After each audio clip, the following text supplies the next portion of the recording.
Guys, we are back with another technical video, and we wanted to talk to you guys about one of our newer products, that is our triple fuel pump basket that replaces the OEM basket and the factory surge tank. So this is it. I want to talk to you guys about how our basket works and how it works and correlates with the factory fuel system. I'm not going to get too much into the factory fuel system and how it operates and how it functions, because I don't want this video to drag out forever.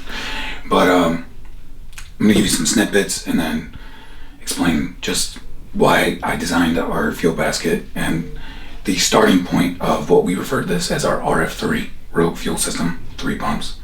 Our RF-3 fuel system, this is the starting point. We actually are going to offer this basket and this little package, which is a starting point to anybody's fuel system, for sale separately from a complete system. We do have a complete solution for a fuel system that you guys can reach out to me and we can talk about that at a later date.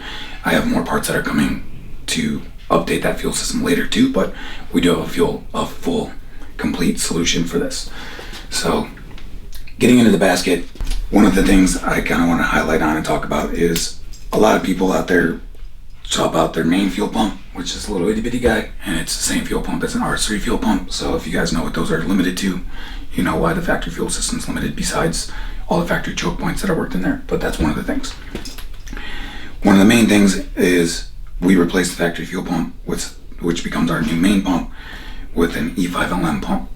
This pump is still driven off the factory fuel pump controller, so it's pretty capable with the right fuel line setup in the car. Everyone has a different tuning style, and how you tune the cars kind of sets your own limitations and stuff like that, and your own ceilings. But with us, with just the one single drop-in E5LM on a factory controller, we tend to be able to support around 10-11 psi with like E40, E50. That kind of comes down a little bit once you start getting over E40, E50, but still make really awesome power. And we've made a lot of power on E40, E50. So that being said, the way this works is, this is our main drive pump. This pump supplies fuel to both the DIs and the ports, because it becomes split at the cap. And with that in mind, what's going on is this pump, it's coming up through our triple feed E5LM adapter. As the fuel comes out, it gets dispersed 3 ways. This actually feeds the factory siphon system, which I have an OEM one right here. This is what I'm not going to get into because I can talk forever about this. So this is the factory fuel pump feed that normally goes onto the fuel pump. What we do with it is we cap the line that originally fed the cap that goes to the other tank and then goes to the engine bay and all that. But this is our siphon feed that clicks in here. The factory cap that goes to the factory line that goes to the cap gets plugged, so that the overflow and the extra pressure that's coming out of this fuel pump is actually feeding and activating the siphons. This line comes back around and goes to the factory feed line. So this line still goes over to the other tank, which flows through the factory siphon. So the siphon jets in the driver's side tank are also active. We know this, we proved it. We've already gone through all these theories. We have several cars running the system over the last 2 years. We just never released it as like a product to the public, which we're doing now.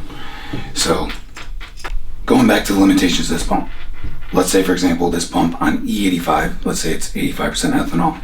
This pump will support maybe around 8-9 pounds of boost, depending on your tuning style, obviously. But then what happens is, when you start running out of this pump, which is feeding both the ports and the DIs, you can start staging what we run Walbro 525 Hellcat pumps. We run 2 of them in this setup, and what happens is we start staging in each 525 as they run out. Our E5LM pump and one 525 with the split feeds coming out of the cap the way we have it, we've been able to support as much as 22 psi. So just these 2 pumps. And that's on a street car. So it's not really it's not a full-blown drag car or anything like that, but we know that just the 2 pumps alone are very capable. 3 pumps, you're gonna be capable of 30, 35, maybe even more PSI, depending on your tuning style. So, getting a little bit more into this. This comes around, this goes to a -6 feed. We run -6s. I can run this as a -8 if whoever places the order would prefer the secondary feed is coming out as a -8. It's not a big deal. We've had great results with -6s. It helps keep the velocity up in the fuel so that it actually will push a little further out when it comes into relation to boost or supporting boost. So we tend to stick with the -6 as our secondary feed for the ports. So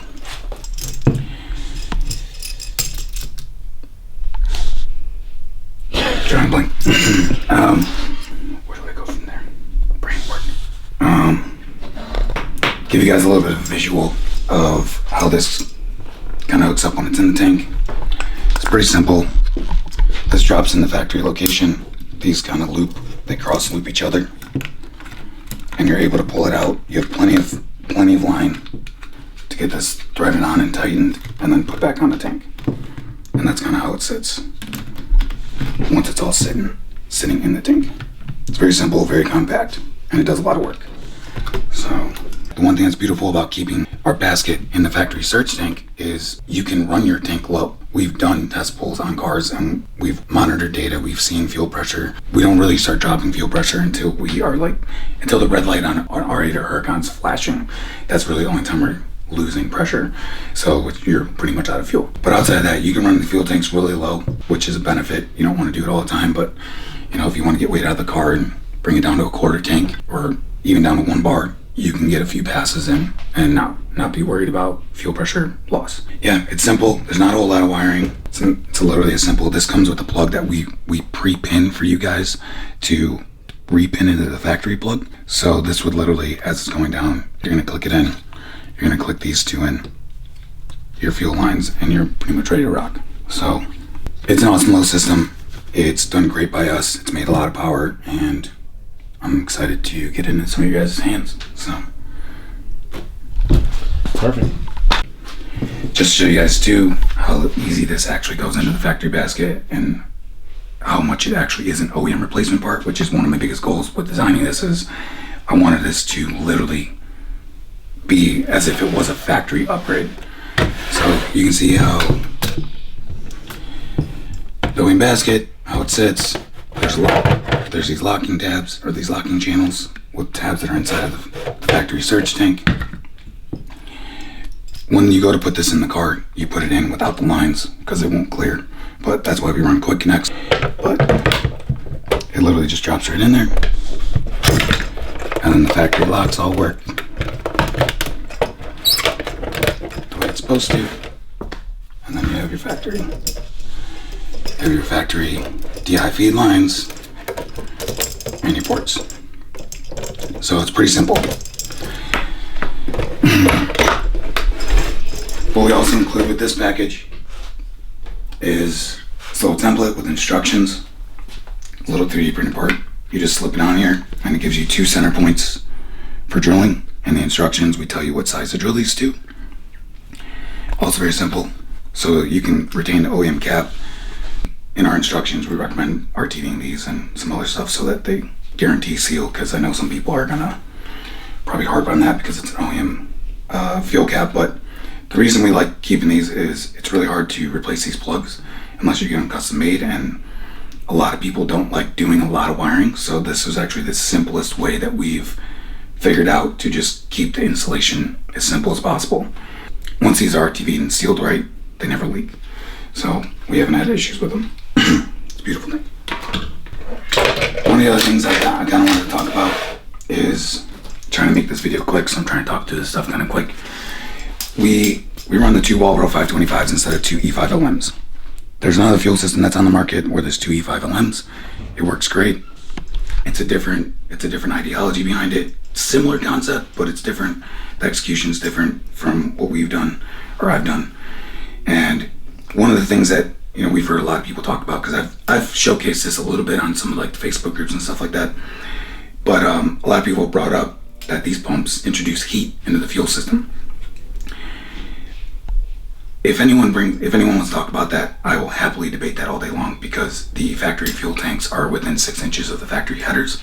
So if you think that these two fuel pumps that are getting staged in, that aren't running at all times, they're only on when you are needing to support the boost that these need to keep up with, these are not putting heat into your fuel tank, anywhere near as much as those headers are.